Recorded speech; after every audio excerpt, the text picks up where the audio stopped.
Hello students, welcome to affairs cloud. My name is Vikas Rana. Students, हम best of the best current affairs provide करते हैं। आप हमारी application career cloud को जाके चेक कर सकते हैं, जहां पर आप इजीली आपको वेरियस कोर्सेज देखने को मिलेंगे, क्विजेज अटेम्प्ट करने को मिलेंगी, पीडीएफ्स मिलेंगी जो कि आपकी प्रिपरेशन में बहुत ज़्यादा हेल्प करने वाली हैं। हमारा जो सेशन है, हमारा जो कोर्सेज है, ये क्यों टॉप नॉच रहते हैं? क्योंकि जो हमारी एप्लीकेशंस हैं, हम यहाँ को वेराइटी ऑफ क्वेश्चंस प्रोवाइड करते हैं, वेराइटी ऑफ नोट्स प्रोवाइड करते हैं, जहाँ पर आपको कंटेंट मिलेगा both Hindi as well as English में। आपको क्या करना है, हमारी एप्लीकेशन को डाउनलोड करना है गूगल ऐप स्टोर से, जो कि आप इजीली कैरियर्स क्लाउड के नाम से सर्च करके डाउनलोड कर सकते हैं। And once you have downloaded, आपको लॉगिन करना पड़ेगा with your Gmail ID. And login करने के बाद आपको हमारी जो भी कोर्सेज हैं वो यहाँ पर आपको सारे देखने को मिलेंगे। जो भी आपको क्विज अटेम्प्ट करनी है वो देखने को मिलेगी। आपको ई बुक्स मिलेंगी, यहाँ पर पाथ मिलेंगे आपको। एंड जैसे मैंने आपको बताया, हम डेली बेसिस पे, वीकली बेसिस पे और मंथली बेसिस पे करंट अफेयर्स अपलोड करते हैं, both in Hindi as well as English language. यहां पर आप देखेंगे जो डेली बेसिस पे आपको नोट्स प्रोवाइड किए जाएंगे, फिर आप YouTube पे वीडियो देख सकते हैं, उसके बाद आप आके इस एप्लीकेशन पे क्विज अटेम्प्ट कर सकते हैं डेली बेसिस पे, जो कि बहुत ज़्यादा हेल्पफुल रहने वाले हैं। सिमिलरली वीकली बेसिस पे भी आप ये करेंगे, जो करंट अफेयर्स हैं उसकी आपको पीडीएफ मिलेगी एंड आप क्विज अटेम्प्ट कर सकते हैं वीकली बेसिस पे भी, जो कि आपकी प्रिपरेशन को एक स्टेप आगे लेके जाएगा। एंड फिर ऐसे ही जो मंथली बेसिस पे आपको 100 क्वेश्चंस की इंपॉर्टेंट पीडीएफ मिलेगी, वो आप रिवीजन के लिए एक बहुत अच्छा सोर्स रहेगा आप सभी स्टूडेंट्स के लिए जो गवर्नमेंट एग्जाम एस्पिरेंट्स हैं।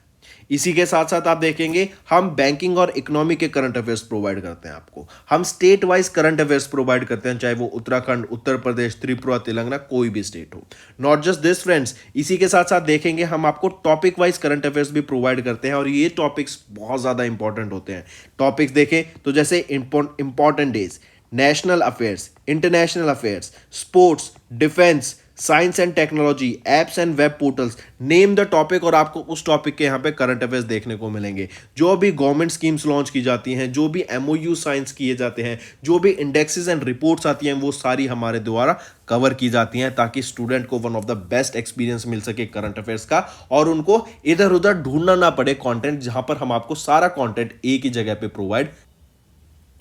हेलो एवरीवन, आई होप आप सब अच्छे होंगे। तो दोस्तों, आज की वीडियो में हम 6 अप्रैल के इंपॉर्टेंट करंट अफेयर्स डिस्कस करेंगे। काफ़ी हेल्पफुल और इंपॉर्टेंट सेशन रहेगा, तो एंड तक बने रहिएगा। ऑल्सो फ्रेंड्स, मैं सजेस्ट करूंगा आप सबको टॉपिक वाइज वीडियो भी ज़रूर देखा करो हमारी, जो हम डेली बेसिस पे अपलोड करते हैं। चलिए स्टार्ट करें। Which state topped among the largest states in terms of delivery? यहाँ पे जो लार्जेस्ट स्टेट्स की बात की जा रही है, यहाँ पर हम कर रहे हैं लार्जर स्टेट्स जो कि हैं ग्रेटर पॉपुलेशन और मोर पॉपुलेशन देन 1 करोड़। ठीक, तो किस स्टेट ने टॉप किया in the largest states in terms of delivery of justice?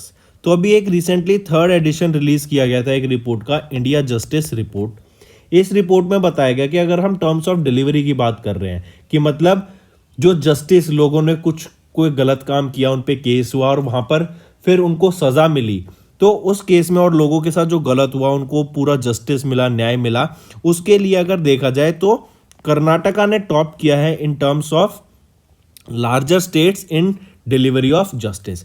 वहीं पे अगर मैं बात करूं स्मॉलर स्टेट्स, और यहाँ पे कैटेगरी आ जाती है पॉपुलेशन लेस देन 1 करोड़ की, और यहाँ पे ये 7 स्टेट्स में से हैं, तो यहाँ पर सिक्किम ने टॉप किया है इन terms of smaller states. Larger states की बात करें तो कर्नाटका ने यहां पर टॉप किया है।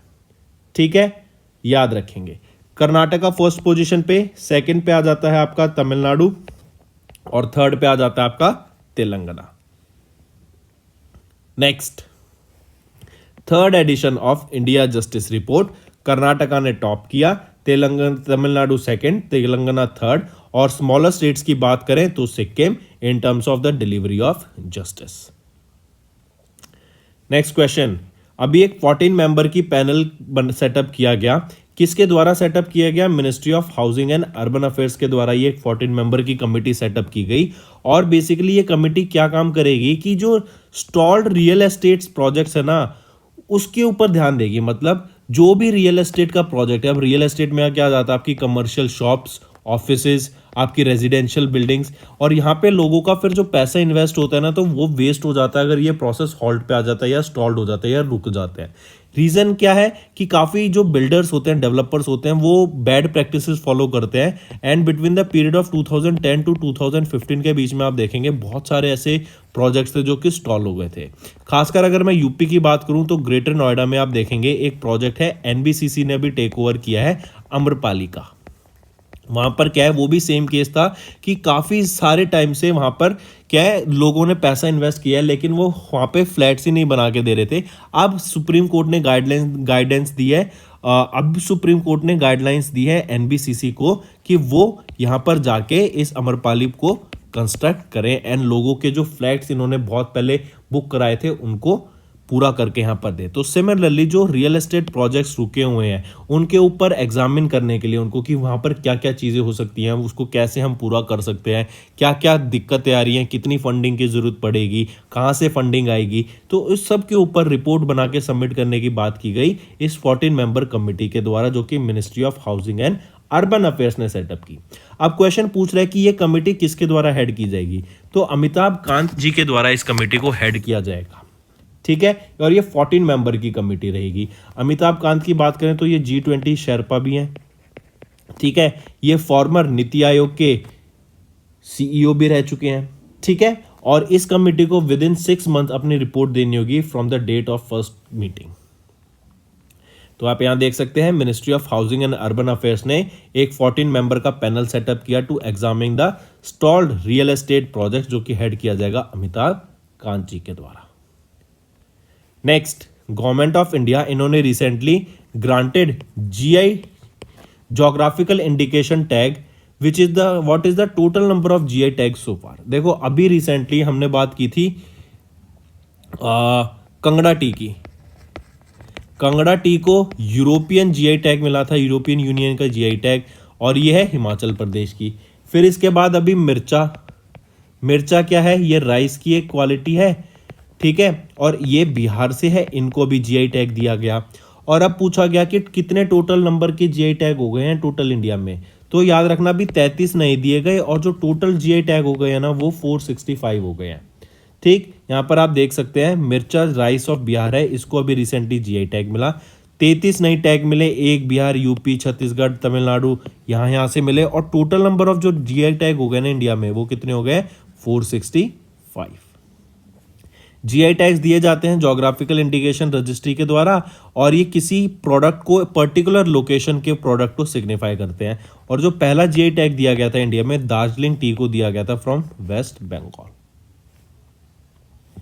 मूविंग ऑन, नेक्स्ट हम बात करते हैं गवर्नमेंट ऑफ इंडिया भी प्लान कर रही है कितनी amount of renewable energy capacity को जनरेट करने का ओवर द नेक्स्ट 5 ईयर्स। तो government of India is planning to add 250 gigawatt of renewable energy capacity over the next 5 years. अब देखो हम जानते हैं कि हम रिन्यूएबल एनर्जी पे शिफ्ट हो रहे हैं, हम ग्रीन एनर्जी पे शिफ्ट होने की बात कर रहे हैं, हम ऐसा फ्यूल चाहते हैं कि जो पॉल्यूशन ना करे, हम ग्रीन हाइड्रोजन पे शिफ्ट होने की बात कर रहे हैं, हम देख रहे हैं, हम सोलर एनर्जी में ट्रांजिशन देख रहे हैं कि सोलर पैनल ज़्यादा लगाए जा रहे हैं ताकि ज़्यादा से ज़्यादा सनलाइट एनर्जी को हार्नेस किया जा सके। ये रीज़न क्या है कि पॉल्यूशन कम हो सके एनवायरनमेंट से, हमारे एटमॉस्फेयर से, और हमारा पॉल्यूशन भी साफ रहे, और जो ग्लोबल वार्मिंग है, जो टेम्परेचर बढ़ रहा है वो भी एक कम रेट से बढ़े, ना कि, और जो क्लाइमेट चेंज की वजह से इवन आपने देखा होगा कि कभी फ्लड आ गई, कभी सूखा पड़ गया, तो ये क्लाइमेट चेंज की ही निशानी है, और इसको हम नहीं चाहते हो, क्योंकि अगर ये होता है तो काफ़ी ज़्यादा डिवेस्टेटिंग इफेक्ट्स रहते हैं इसके। तो सिमिलरली आप देखेंगे केरला का प्लान था कि हम रिन्यूएबल एनर्जी पे शिफ्ट कर देंगे 100% रिन्यूएबल एनर्जी पे बाय 2040, हम कार्बन न्यूट्रल बन जाएंगे 2050 तक, ये केरला ने बात की। और ये पहली स्टेट थी इंडिया में जो ऐसी बात कर रही है कि हम 100% रिन्यूएबल एनर्जी पे शिफ्ट कर देंगे। अगर यहीं पे हम इंडिया की बात करें, इंडिया का टारगेट क्या था कार्बन न्यूट्रल बनने का, 2070 का।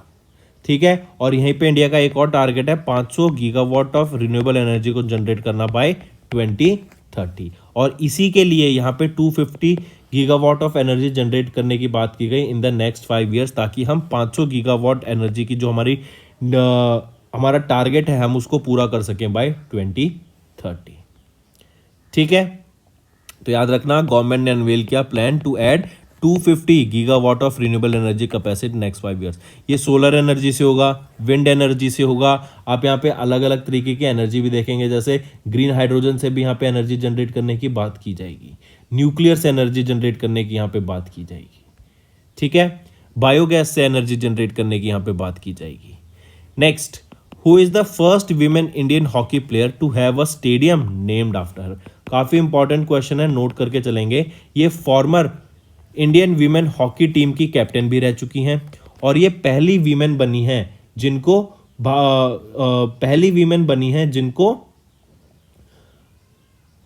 राजीव गांधी खेल रत्न अवार्ड से भी सम्मानित किया गया था। और ये वो पहली वीमेन बनी है जिनके नाम पे एक पूरा हॉकी स्टेडियम नेम किया गया है। तो ये है रानी रामफल, ठीक है। और रानी रामफल पहली इंडियन हॉकी प्लेयर हैं to have a stadium named after her. ये पहली वीमेन हॉकी प्लेयर हैं जिन्होंने रिसीव किया राजीव गांधी खेल रत्न अवार्ड को भी।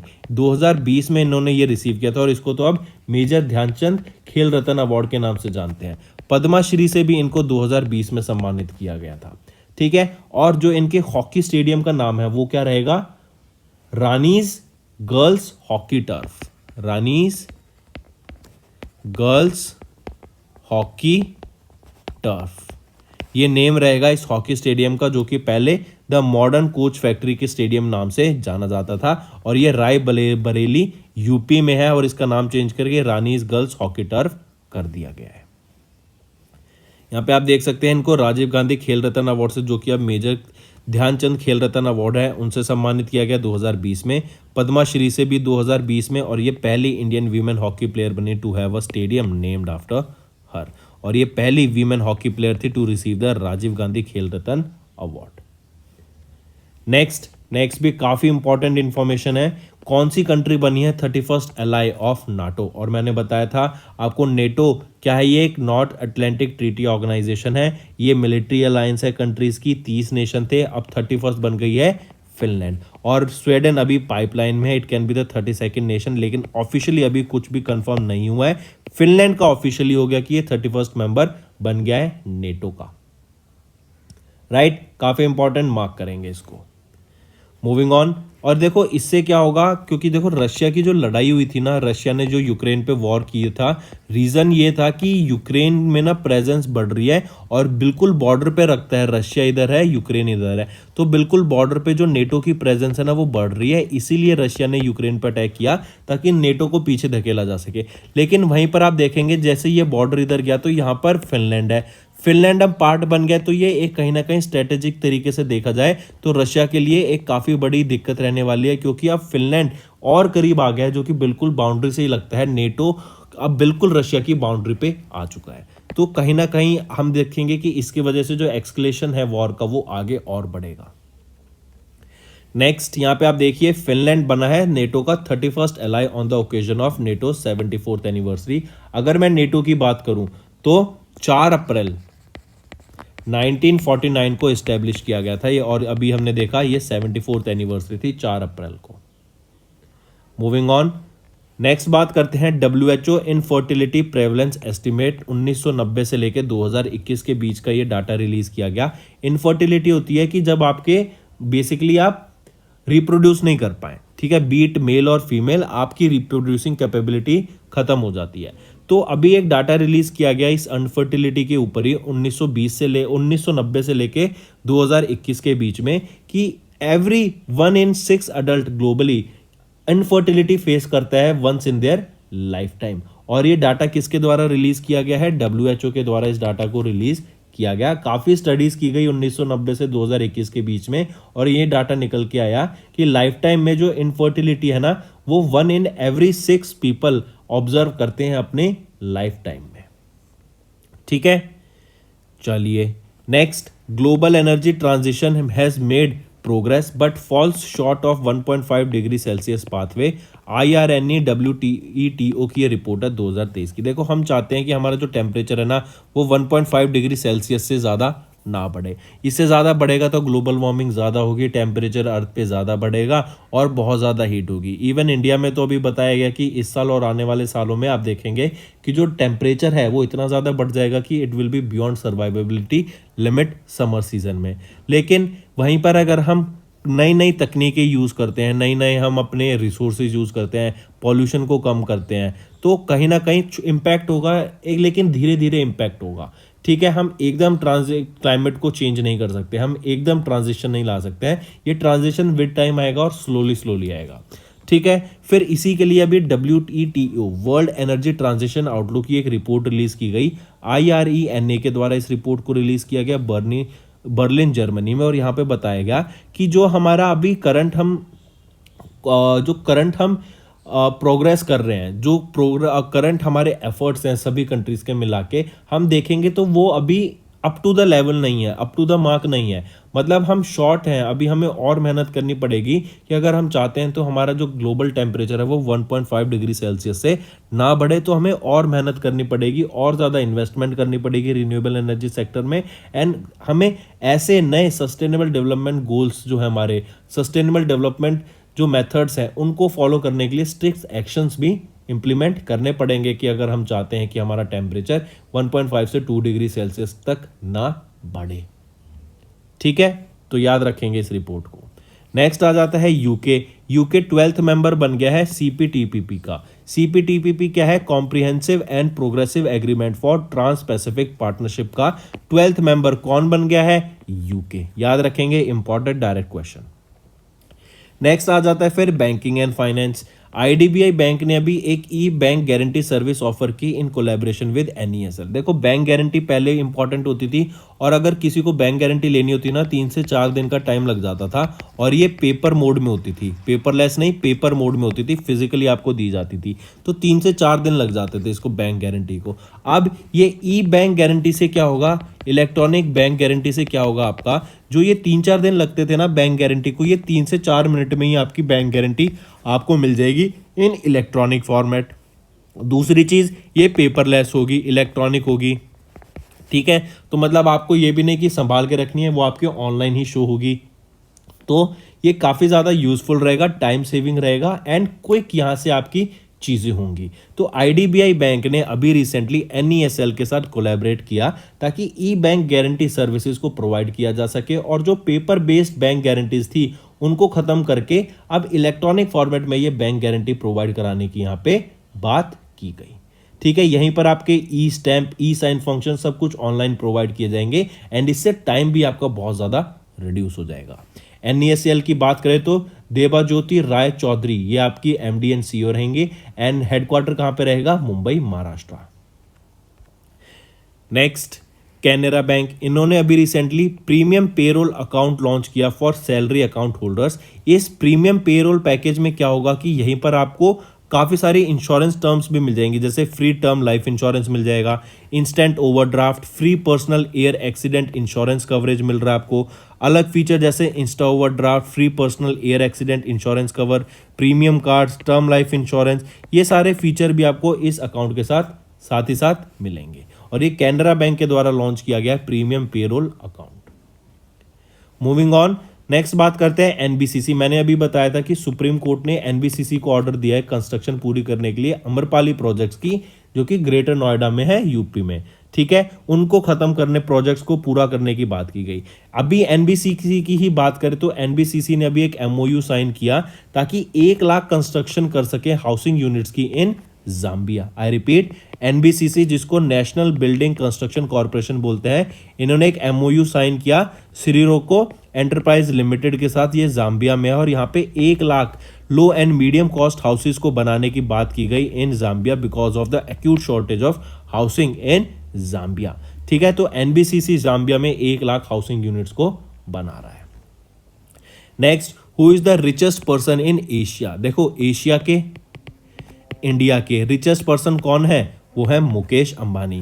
पहले गौतम अडानी होते थे, लेकिन अब गौतम अडानी स्लिप हो गए आफ्टर द हिंडनबर्ग हसल जो इनकी हुई थी। हिंडनबर्ग रिपोर्ट के बाद आप देखेंगे इनकी जो वेल्थ है वो बहुत ज़्यादा डिक्लाइन हो गई है। अब ये 24th पोजीशन पे आते हैं वर्ल्ड रिचेस्ट में, और मुकेश अंबानी आ जाते हैं 9th नंबर पे। कहाँ ये 2nd पोजीशन पे होते थे, लेकिन हिंडनबर्ग रिपोर्ट के बाद इनकी जो वेल्थ है बहुत ज़्यादा गिरावट देखने को मिली है। ठीक। और ये डाटा रिलीज किया गया था फोर्ब्स की 37th वर्ल्ड बिलियनर लिस्ट 2023 में। आप यहाँ पे देख सकते हैं बर्नार्ड आर्नेट ये रिचेस्ट पर्सन है with 211 billion, Elon Musk second position पे, जेफ बेजोस थर्ड पे, मुकेश अंबानी 9th पोजीशन पे, और ये इंडिया के एज वेल एज एशिया के रिचेस्ट पर्सन है। एंड गौतम अडानी अब 24th पोजीशन पे आ जाते हैं। नेक्स्ट बात करते हैं 47th ओलिवर अवार्ड्स की। अभी Chennai born Singaporean actress Anjana Vasan, इनको ऑनर किया गया, इनको सम्मानित किया गया अभी best supporting actress in the play के लिए during the 47th edition of the Olivier awards, जो कि रॉयल एल्बर्ट हॉल में हुए लंदन यूके में। तो याद रखना अंजना वसान, इनको सम्मानित किया गया अभी बेस्ट सपोर्टिंग एक्ट्रेस के लिए during the 47th edition of Olivier awards, जो कि रॉयल एल्बर्ट हॉल में हुए लंदन यूके में। अंजना वसान की बात करें तो ये चेन्नई बॉर्न सिंगापुरियन एक्ट्रेस है, सिंगर सॉन्ग राइटर है, ठीक, और ये लंदन यूके से बेस्ड है। Moving on to science and technology. अभी स्काईरूट एरोस्पेस, इनके द्वारा टेस्ट किया गया धवन 2, जो कि एक fully 3D printed cryogenic rocket engine रहेगा। 3D प्रिंटिंग हम जानते हैं क्या होती है कि आप प्रिंटर्स की मदद से ही ये रॉकेट इंजन्स को प्रिंट कर सकते हैं। एंड जो रीज़न था ना ये आपका धवन 2 को टेस्ट करने का, वो ये था कि दो ये 3D प्रिंटेड रॉकेट इंजन है, क्या ये हाई थ्रस्ट को, हाई फोर्स को कर सकता है होल्ड या नहीं कर सकता, मतलब क्या ये विथस्टैंड कर पाएगा थ्रस्ट को या फिर नहीं। तो इसीलिए इसको भी टेस्ट किया गया स्काईरूट एरोस्पेस के द्वारा धवन 2 को, जो कि एक fully 3D printed cryogenic rocket engine. आप क्वेश्चन ऐसे पूछ सकते हो उस 3D printed cryogenic rocket engine का नाम बताओ जो कि स्काईरूट एरोस्पेस के द्वारा टेस्ट किया गया धवन, या ये पूछ लेंगे धवन किसके द्वारा टेस्ट किया गया था, स्काईरूट एरोस्पेस के द्वारा, ठीक है। और 1 किलो न्यूटन थ्रस्ट का यहाँ पे टेस्ट किया गया था आपका पहले धवन 1 में नवंबर 2021 में, और अब ये सेकेंड धवन 2 को टेस्ट किया गया है। और कहां पर इसको टेस्ट किया गया था, नागपुर महाराष्ट्र में, using Skyroot's indigenously developed mobile cryogenic engine test pad. Next obituary की बात करते हैं तो former chief justice of Calcutta Bhaskaran Nair Radhakrishnan, इनका निधन हो गया एट द एज ऑफ 63। ये कोची केरला में इनका निधन हुआ। इनका जन्म हुआ था 29 अप्रैल 1959 में कोल्लम केरला में। Next, when do we observe national maritime day, कब ऑब्जर्व किया जाता है, 5 अप्रैल को हम ऑब्जर्व करते हैं नेशनल मैरीटाइम डे। काफी इंपॉर्टेंट, याद रखेंगे, और इसकी एक थीम भी याद रखनी है नेशनल मैरीटाइम डे की, वो क्या है, Amrit Kaal in shipping, that is golden era in shipping. ये 2023 के नेशनल मैरीटाइम डे की थीम रहेगी। और याद रखना इस साल 2023 में हमने 60वां एडिशन ऑब्जर्व किया है नेशनल मैरीटाइम डे का। सिमिलरली हम कब ऑब्जर्व करते हैं, international day of conscience. International day of conscience भी हम 5 अप्रैल को ऑब्जर्व करते हैं, इंपॉर्टेंट। और अगर इसकी बात की जाए इंटरनेशनल डे ऑफ कंसाइंस, ये हम ऑब्जर्व करते हैं to promote the culture of peace and love in accordance with the culture and other appropriate circumstances. Basically क्या है, कंसाइंस होता है कि आप जो सोचते हैं, आपकी थिंकिंग होती है पीस को बढ़ाने के लिए, कल्चर को बढ़ाने के लिए, एकजुट होकर आगे बढ़ने के लिए, और ह्यूमन कंसाइंस मतलब एक इंसानियत के तौर पे आगे बढ़ने की यहाँ पे बात की जाती है। और ये डे हम कब ऑब्जर्व करते हैं, 5 अप्रैल को। और इस बार हमने 4th एडिशन ऑब्जर्व किया है 2023 में इंटरनेशनल डे ऑफ कंसाइंस का। नेक्स्ट आ जाता है फिर स्टेट न्यूज़। स्टेट न्यूज़ में देखो एक इंपॉर्टेंट चीज़ है कि असम के chief minister doctor Himanta Biswa Sarma के द्वारा एक स्कीम लॉन्च की गई कि जो हायर सेकेंडरी और डिग्री स्टूडेंट्स है ना, उनको बुक्स को प्रोवाइड करने की हेल्प की जाएगी बाय गिविंग देम मनी। यहाँ पर 3.4 लाख स्टूडेंट्स को, हायर सेकेंडरी एंड डिग्री के स्टूडेंट्स को almost 1459 rupees each, 1459 rupees each provide किए जाएंगे ताकि वो अपनी बुक्स खरीद सकें। वहीं पे कुछ 16,500 बच्चों को 7,157 रुपये दिए जाएंगे ताकि वो अपने मील का एक्सपेंस पूरा कर सकें। वहीं पे अगर बात करें, एवरी पोस्ट ग्रेजुएट गर्ल को 10,000 रुपये मिले देंगे ताकि वो अपनी जो स्कॉलरशिप है उसको ट्यून कर सकें of ₹2,000 and 4,000 will be given to every girl for purchasing higher secondary and degree courses respectively. मतलब 10,000 रुपये पीजी स्टूडेंट्स को दिए जाएंगे साल में, ताकि वो अपना जो खर्चा है, चाहे बुक्स का हो, मेडिकल हो, खाने पीने का हो, रहने का हो, वो निकाल सकें। वहीं पे 2,000 और 4,000 रुपये दिए जाएंगे every girl students for pursuing higher secondary and degree courses respectively. 2,000 higher के लिए और 4,000 आपके डिग्री कोर्सेज के लिए रिस्पेक्टिवली। तो बेसिकली क्या है कि बच्चों को जो मॉनेटरी हेल्प रिक्वायर्ड होती है, जैसे मान लो उनको पढ़ना है लेकिन वो बुक बाय नहीं कर पा रहे हैं, उनको पढ़ना है लेकिन उनको भूख के चक्कर में काम करना पड़ रहा है, क्योंकि का ज़रूरी है कि पेट में अनाज जाना चाहिए, तभी वो पढ़ाई भी हो पाएगी। तो इस चीज़ों का ध्यान में रखते हुए ही ये स्कीम लॉन्च की गई असम के द्वारा। और यहाँ पे उनको बुक्स बाय करने के लिए, उनको मील के लिए यहाँ पे कुछ मॉनेटरी हेल्प प्रोवाइड की जाएगी सरकार के द्वारा। तो दोस्तों ये था हमारा आज का करंट अफेयर्स। अब आ जाते हैं क्विक रिवीजन पे of today's current affairs. Third India justice report थी। यहाँ पे कर्नाटका ने टॉप किया in terms of large states in terms of delivery of justice, और small states in terms of delivery of justice में टॉप किसने किया? सिक्किम ने। ठीक, फिर ministry of housing and urban affairs ने एक 14 मेंबर का पैनल फॉर्म किया to examine the stalled real estate projects, और अमिताभ कांत के द्वारा इसको हेड किया जाएगा। गवर्नमेंट ऑफ इंडिया ने ग्रांट किया geographical indication tag to 33 new products, और टोटल है 465 अब। गवर्नमेंट ऑफ इंडिया ने प्लान किया to add 250 gigawatt of renewable energy capacity over the next 5 years. Rani girls hockey turf, ये हॉकी स्टेडियम का नया नाम है जो कि रानी रामपाल के नेम के बिहाफ पे रखा गया है। फिनलैंड नेटो का 31st मेंबर बन गया है on the 74th anniversary of NATO. WHO infertility report release की गई 1990 से 2021 के बीच का ये डाटा है, और यहाँ पे बताया गया कि infertility effects 1 in every 6 adults globally. Global energy transition की बात करें, has made progress but falls short of 1.5 degree Celsius pathway. IREN ने WTO के द्वारा ये रिपोर्ट रिलीज की गई। UK 12th मेंबर बन गया है CPTPP का with 11 Asia and Pacific nations. IDBI ने ऑफर किया e bank guarantee service in collaboration with NESL। Canara bank ने इंट्रोड्यूस किया premium payroll account for salary account holders. NBCC ने एक MOU साइन किया जो हेल्प करेगा construction of 1 lakh housing units in Zambia. Mukesh Ambani richest person है इंडिया के एंड एशिया के। 47th ओलिवर अवार्ड में के दौरान Chennai born Singaporean actress Anjana वसान को अभी बेस्ट सपोर्टिंग एक्ट्रेस का अवार्ड से सम्मानित किया गया। स्काईरूट एरोस्पेस ने टेस्ट किया धवन 2 जो कि 3D printed cryogenic rocket engine है। Former chief justice of Calcutta high court Bhaskaran Nair Radhakrishnan इनका निधन हो गया। नेशनल मैरीटाइम डे 5 अप्रैल को ऑब्जर्व किया जाता है, और इंटरनेशनल डे ऑफ कंसाइंस भी 5 अप्रैल को ऑब्जर्व किया जाता है। एंड असम के chief minister doctor Himanta Biswa Sarma के द्वारा एक स्कीम लॉन्च की गई कि जो higher secondary and degree students हैं उनको बुक्स बाय करने में हेल्प की जाए बाय प्रोवाइडिंग मॉनेटरी हेल्प। तो दोस्तों ये तो हो गए हमारे आज के इंपॉर्टेंट करंट अफेयर्स। अब आ जाते हैं कुछ पुराने रिवीजन करते हैं करंट अफेयर्स। जैसे किरण नादर, इनको अभी फ्रांस के हाईएस्ट सिविलियन ऑनर से सम्मानित किया गया, मार्क करेंगे। नेक्स्ट, एशियन डेवलपमेंट बैंक ने प्रोजेक्ट किया इंडिया की GDP growth rate fiscal year 24 के लिए जो है 6.7% की, और फिस्कल ईयर 23 की है 6.4% की। वहीं पे वर्ल्ड बैंक की बात करें तो फिस्कल ईयर 24 के लिए उन्होंने प्रोजेक्ट की 6.3% की GDP growth rate. Next, phone पे इन्होंने लॉन्च किया है कंज्यूमर ऐप जो कि है पिन कोड के नाम से ONDC प्लेटफॉर्म पे।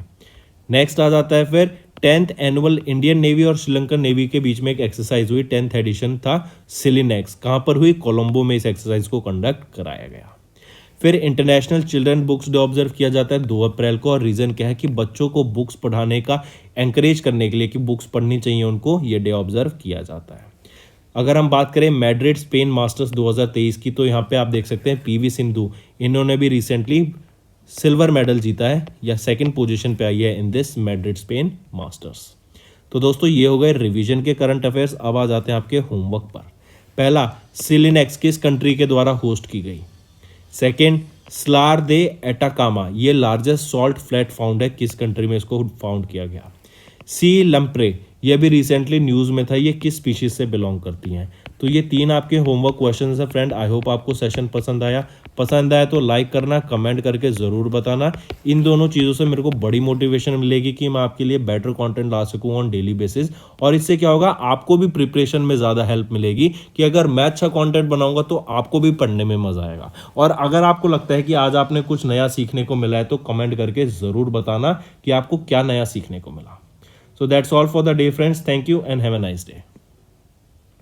फ्रेंड्स, ये हमारी वीडियो थी। आई होप आपको वीडियो पसंद आई होगी। इसी के साथ साथ फ्रेंड्स, आप हमारे यूट्यूब चैनल को सब्सक्राइब कर सकते हैं, आप टेलीग्राम चैनल पे जाके हमें फॉलो कर सकते हैं। एंड इसी के साथ साथ अगर आपको कोई भी प्रॉब्लम आ रही है या तो पेमेंट में या हमारे कोर्सेज के साथ, तो आप हमें कांटेक्ट कर सकते हैं एट द नंबर 7677333862, या फिर आप हमारी मेल आईडी पे हमें मेल कर सकते हैं। And I will make sure कि आपकी जो प्रॉब्लम है उसको जल्दी से जल्दी सॉल्व किया जाए। इसी के साथ साथ आप हमारे इंस्टाग्राम हैंडल affairscloud_official को फॉलो कर सकते हैं। कोड और याद रखना, वो है विकास10। अगर आपको 10% का एक्स्ट्रा डिस्काउंट चाहिए तो आप विकास10 का कोड यूज कर सकते हैं, आपको क्रैक 10 के अलावा 10% का डिस्काउंट यहां पे मिलेगा।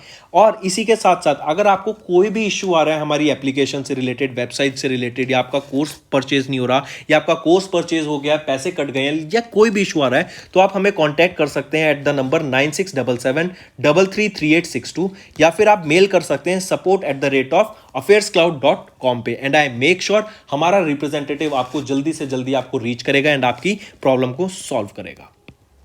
That's all for the day, friends. I hope you enjoyed the session, and you can follow us on the YouTube channel, as well as apart from YouTube channel, you can go and follow us at Affairs Cloud Telegram channel. And if you have any queries related to the content or the of courses offered to you or the payment which you did on the application, you can contact us on the number provided, that is 7677333862. Apart from this, friends, you can follow us on the Facebook as well as on Instagram handle, that is affairscloud_official. In the end, friends, if you use a code that is Vikas10, you will be getting an additional extra 10% discount by using this code Vikas10. Also, if you have any problem regarding the course purchase, any problem regarding to our application, you can contact us on the mobile number, that is 9677333862. And if you want to mail us, you can also mail us on support@affairscloud.com. And I assure you that our representative from us will be contacting you soon and resolving your issue.